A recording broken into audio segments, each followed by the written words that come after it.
Lucas had always been drawn to the unknown. An aspiring journalist with a fascination for urban mysteries, he spent nights researching legends and abandoned places. One name stood out above all: the Holloway Building, an old structure closed for over 30 years after mysterious disappearances. For Lucas, it was more than a story. It was his chance to write the article of a lifetime. It was late afternoon when he approached the building. Its dark, worn facade contrasted with the reddish sunset. Rusted gates creaked as he pushed them open, and a cold breeze carried the smell of mold and decay. Lucas took a deep breath, adjusted his camera, and stepped inside, his heart racing. The lobby was covered in dust and debris. The walls bore ancient stains and strange marks forming incomprehensible patterns. Next to a fallen cabinet, he found yellowed photographs of former residents who seemed to stare directly at him. An old newspaper reported a fire that never happened. Lucas felt that something was wrong, but curiosity drove him forward. He decided to climb to the top floor, where reports said the hauntings were strongest. The elevator, rusted and inoperable for decades, was useless. He chose the stairs. Each step creaked under his weight, echoing through the empty building. The absolute silence was broken only by his footsteps and distant sounds that seemed to come from another time.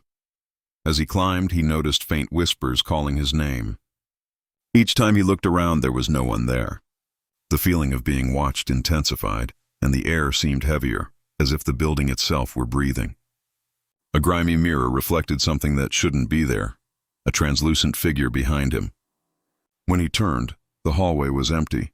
At the top floor, he found a sealed apartment, its door held by rusted chains. Forcing it open, he discovered a room untouched by time, furniture draped in white sheets and an open diary on the desk. The last entry read, "They are watching us. We cannot leave." Suddenly, doors began slamming in sync with invisible footsteps. Lucas felt an icy chill and pressure on his chest. Translucent figures appeared, staring at him with expressions of despair. He realized the building trapped souls. The more he explored, the stronger the presence became. He tried to escape, but the corridors stretched impossibly, making it impossible to find a way out. Whispers, laughter, and screams surrounded him. Finally, he reached the lobby, empty. When he looked back, he saw a shadow identical to him, following every movement. The building had already begun to claim him. Lucas's camera fell, capturing only darkness and the sound of footsteps approaching. The Holloway Building remained, silent from the outside, waiting for its next victim.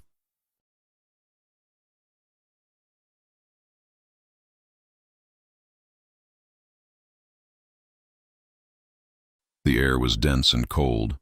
As she stepped inside, the smell of mold and decay wrapped around her. The floorboards creaked beneath her feet, and for a moment she thought she heard a faint whisper coming from upstairs. "Hello?" she called.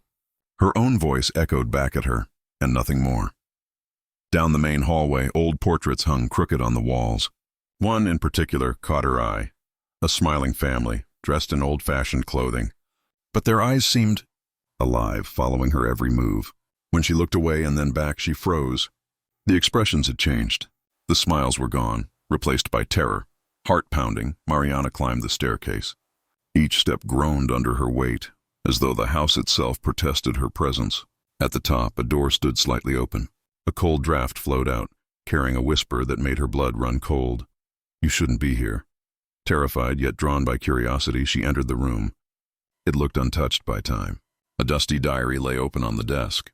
The pages described the nights when the former owner heard voices, laughter, and footsteps coming from the halls. The last entry read, "They come when we listen." "We cannot escape." The lights flickered. Mariana felt something behind her. She turned toward the mirror. Her reflection was distorted, and a faceless shadow stood motionless behind her. Panic consumed her.